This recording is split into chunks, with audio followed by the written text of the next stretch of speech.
Good morning, students. Today we are discussing about the arteries of lower limb, whole blood vessels in the gluteal region, in the thigh region, anterior compartment of thigh, posterior compartment of thigh, lateral compartment of thigh, knee joint, anterior compartment of the leg, posterior compartment of the leg, lateral compartment of the leg, and dorsum of the foot. Next is the last is the sole of the foot. What are the blood vessels going to supply to this lower limb?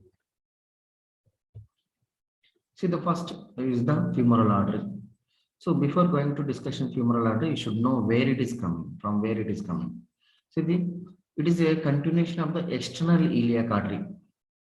It is a continuation of the external iliac artery. You know that external iliac artery, it is a branch of the common iliac artery. Common iliac artery at the sacroiliac joint level. It gives the two branches, internal iliac artery, external iliac artery. This external iliac artery, it crossed this inguinal ligament behind the inguinal ligament, and enter into the midway between the anterior superior iliac spine and pubic symphysis midway, that is the mid inguinal point. This external iliac artery become a femoral artery. After crossing to the inguinal ligament, this external iliac artery, it is known as the femoral artery. The femoral artery, it comes downwards medially and leaves the femoral triangle through the apex of the femoral triangle. See, after entering this femoral artery, gives the many branches like a superficial branches and deep branches. So, this continuation of the femoral artery passing through the apex of the femoral triangle just below the sartorius. Then after, it is entered into the adductor canal. In the adductor canal, finally, it appears in the popliteal fossa. It is passing through the fifth osteoaponeurotic opening, that is the adductor hiatus, that is formed by the adductor magnus. Through that hiatus, this femoral artery enter into the popliteal fossa, as the name is changed, that is a popliteal artery. See here we can identify that is a common iliac artery.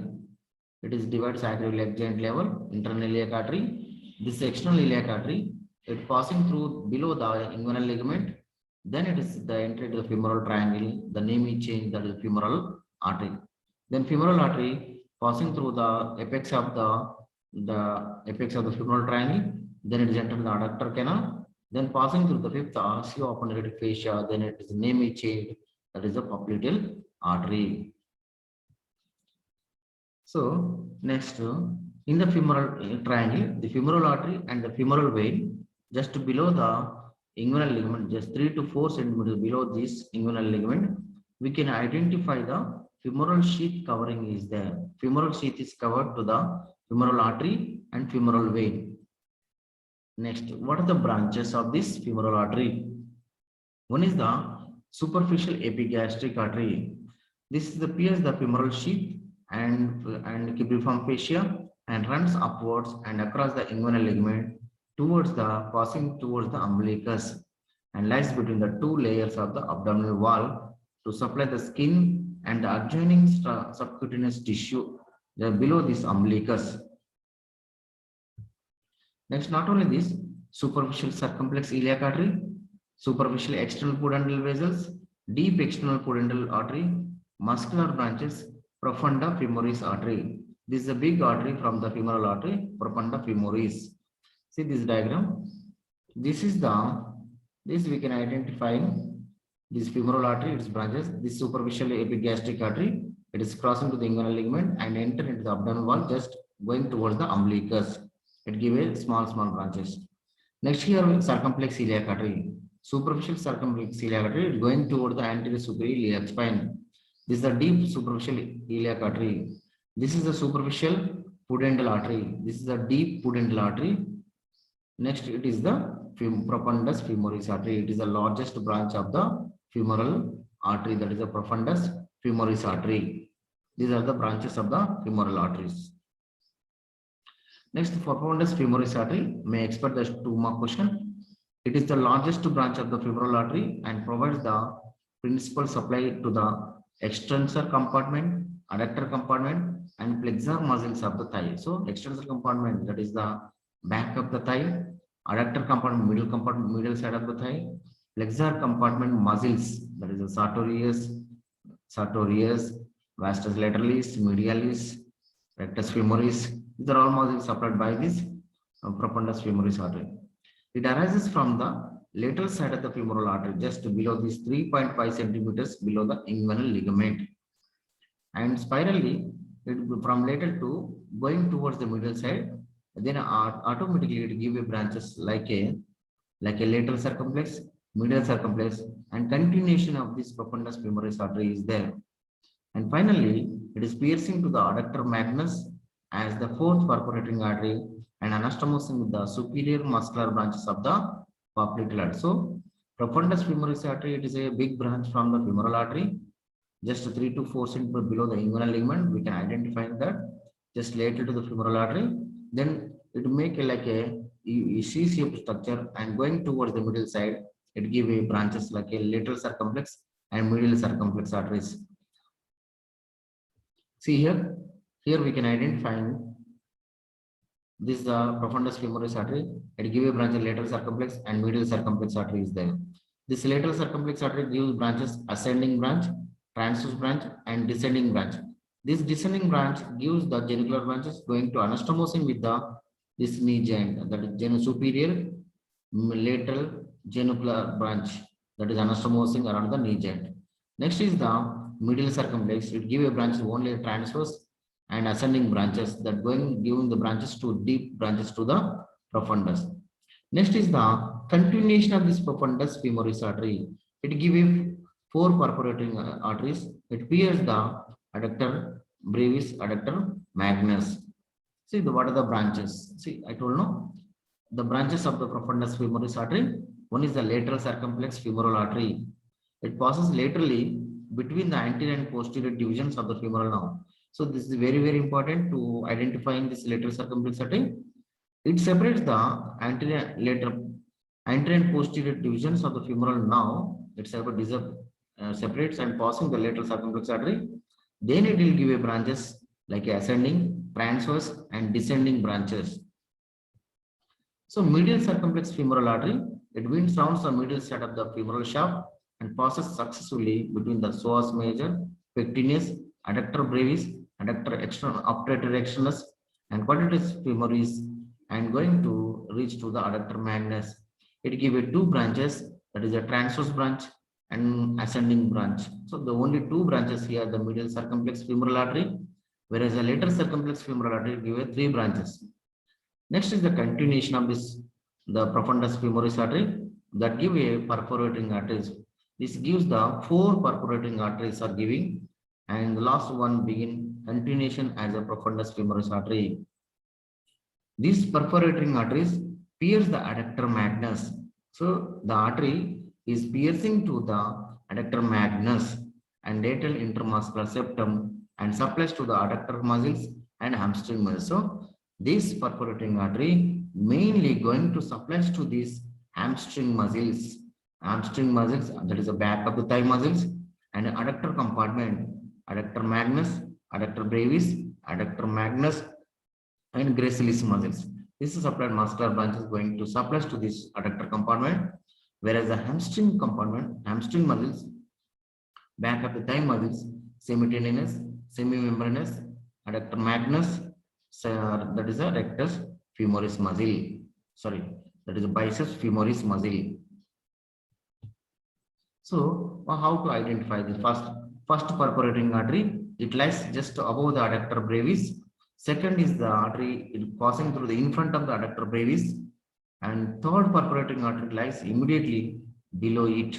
And fourth perforating artery is a continuation and terminate and profundus femoris artery into this adductor magnus.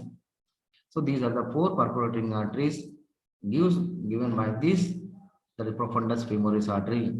Fourth is the continuation of this profundus femoris artery. And here the second perforating artery gives that is a nutrient artery to supply to the femur.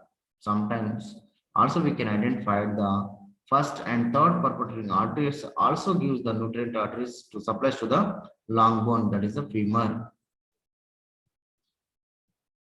See here how it is giving the branches to this perforating arteries. First perforating, second, third, and fourth perforating arteries. Next, these are the perforating arteries branches continuation of the profundus femoris artery. This profundus femoris artery gives the lateral circumflex, medial circumflex. Lateral gives ascending, transverse, and descending branches. Descending branches going to anastomosing with the uh, superior lateral genicular branch and going to supplies to the knee joint, anastomosing. Next is the middle circumflex artery going to supplies to the middle side, that is ascending and transverse branches only. These are the profundus femoris artery. Sometimes we are expecting this is the short notes. Next is the femoral artery is continuation. I already told how it is passing through the adductor magnus, where it is going to attach by the posteriorly linea aspera attachment. That is a aponeurosis of the adductor magnus. That is the fifth osteoaponeurotic opening of the adductor magnus that make a inverted U-shaped opening. Through this opening, the femoral artery, which is passing through the adductor canal, enter into the back of the thigh and posterior to the knee joint, that is a popliteal fossa. It is enter as the name is changed, that is a popliteal artery. This popliteal artery in the center of the popliteal fossa divides into two branches, anterior and posterior tibial arteries, anterior and posterior tibial arteries. The artery is about 20 centimeters long and pass downwards and laterally in close contact with the floor of the popliteal fossa. So now we are entering into the popliteal fossa. See this is the popliteal fossa contents. You know that this is the fifth osteoaponeurotic fossa, adductor magnus aponeurosis. This is the inverted U-shaped structure. This is the fifth osteoaponeurotic fascia. This is the, we can identify this is the femoral artery enter into this popliteal fossa as the name is changed, that is a popliteal artery. This popliteal artery now at the level of the center we can identify dividing into anterior and posterior tibial arteries. So what anterior tibial artery? This is the main artery of the anterior compartment of the leg. This is going to supply to the anterior compartment of the leg muscles. It is a smaller terminal branch of the popliteal artery. Big is the posterior tib. It begins at the lower part of the popliteus muscle opposite the tibial tuberosity. So it is obliquely, it is entered towards the tibial tuberosity and enter the anterior compartment of the leg by passing through the opening of the upper part of the interosseous membrane. So it is entering into the anterior compartment through the opening of the upper part of the interosseous membrane. Interosseous membrane, it connects the fibula and the tibia. So above there is no covering, no attachment. There is look like a U-shaped structure. Through that aponeurosis, anterior tibial artery enter into the anterior compartment of the leg region. In the anterior compartment, it runs vertically downwards to find midway between the two malleoli, where it changes its name. So between the lateral malleolus and medial malleolus, between the central structure, there is attachment extensor retinaculum. Through this, after crossing to this extensor retinaculum, the name anterior tibial artery, it become a name is changed into dorsalis pedis artery.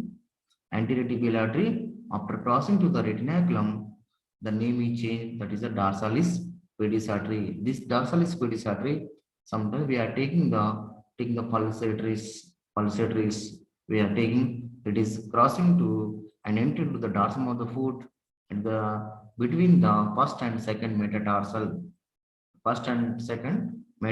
bones, it pierces and enter into the plantar region. This is the dorsalis pedis artery. Next, here we can identify this anterior tibial artery enter into the anterior compartment, crossing and also accompanying with this.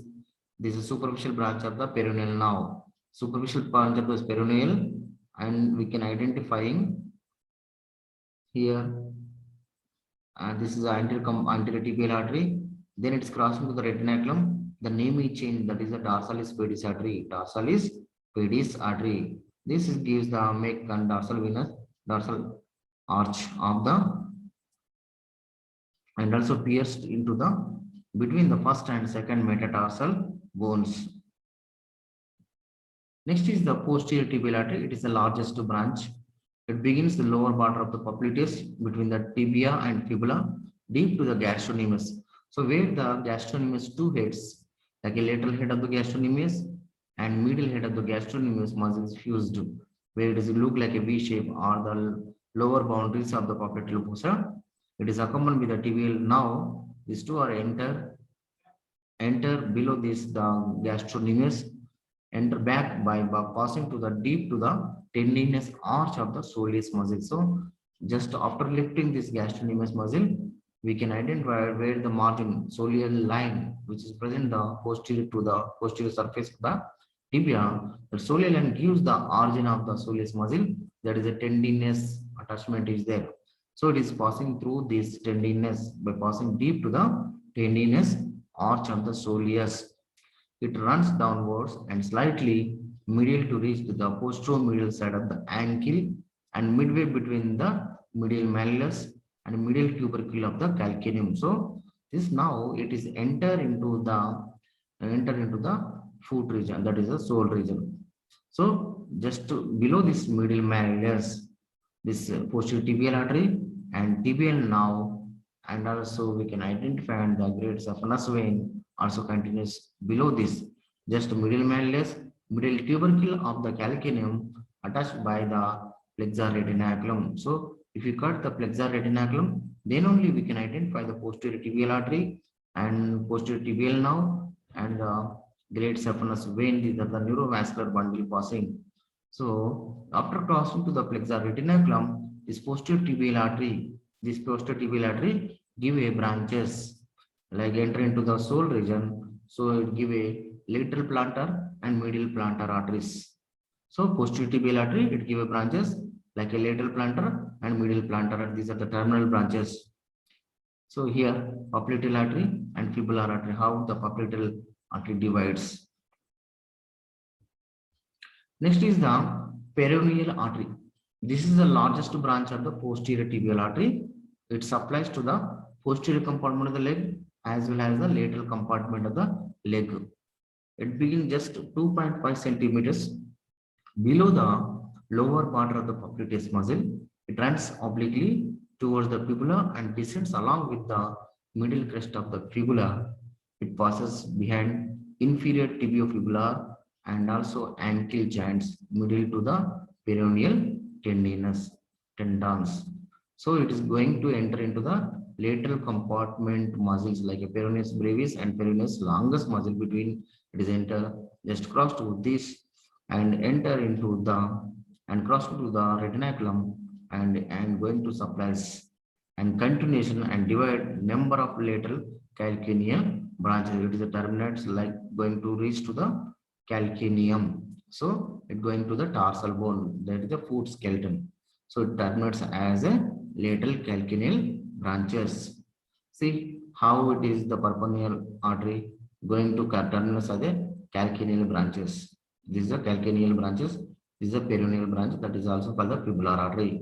This is a posterior tibial artery and crossing the posterior tibial now. These two are crossing to this the medial side of the foot.